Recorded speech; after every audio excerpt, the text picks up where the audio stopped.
So I wanted to just briefly kind of give a rundown of some of the crucial education elections that happened.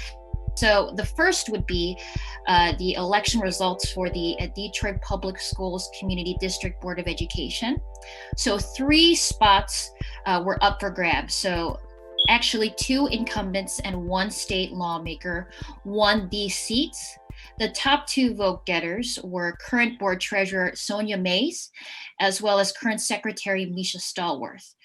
The challenger coming in third was current state lawmaker and a former district teacher, Sherry Gay Dagnogo, and she narrowly beat out board president Iris Taylor for that third spot. So the top 3 school board member candidate winners were Mays, Stallworth, and Gay Dagnogo. So these new terms will begin in 2021 and will last for 4 years. So I think there are a few critical takeaways from this school board election. One, political observers that we had interviewed leading up to the school board race had noted that, this election could have been a referendum on the school board as well as Superintendent Nikolai Vitti's leadership. So the district had pointed out that, they had made, certain gains in their reform efforts, whether that was in, improved test scores, reductions in chronic student absenteeism, and improved arts programming. And most recently, they have increased teacher pay to rival teacher pay in other school districts. So, the results of this election could certainly indicate that the community is happy with what the district is doing moving forward. But I think it's also important to note the experience that, Gay Dagnogo brings to the board. Again, she is a former district teacher. She is very connected to the needs of community and civic leaders. And then also, too, as her experience as a legislator, I'm garbling my words a little bit, forgive me. She definitely wants to be a bridge between Lansing and Detroit and support the district in their efforts to push for more equitable funding in schools. So kind of moving forward, as Taylor had lost her seat, the school board members will have to elect a new president amongst themselves, and she will likely be chosen in the beginning of early 2021. So the president, along with other school board members, approve budgets, contracts, and help shape the policy for the district moving forward.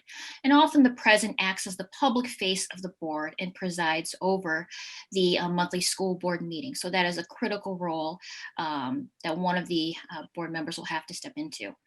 And, certainly, as, our list had mentioned before, the stakes are really high now for the board. We learned this morning that DPSCD is temporarily shutting down in-person learning until at least January 11th. And because of, the infection rate growing in the city. So what that means is that, approximately 50,000 students within the district are now going to be fully learning remotely. So the stakes are hard because, as we have heard, virtual learning has presented great challenges. Students and parents and teachers have raised complaints about technology glitches, devices being in disrepair. And, students' social and emotional health is low, the morale is low. It's been very hard to adapt to learning over a screen and kind of being divorced from the school community. And, the lack of socialization can have actually a huge impact on their learning. So, the school board, will have to decide, back in January, whether or not it is safe to resume in person. And, that decision to reopen schools was met with a lot of criticism, back earlier this year before schools began on September 8th. So that is a critical decision that they will have to face moving forward. And, certainly the district has other challenges due to the pandemic.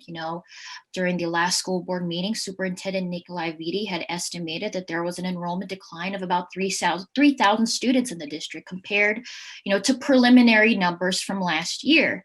So as you know, district budgets are tied to enrollment. And although it may not directly impact them this year because the legislature basically approved a new way to calculate, funding for this year, it could hurt them next year. And this enrollment decline is not just in DPSCD, but across districts in the region, across districts around the country, And I'm certainly not only just could this hurt their budgets, the district wants to make sure that these students are learning and are okay. They need to find them. And then quickly, other challenges that the board has to face is continuing to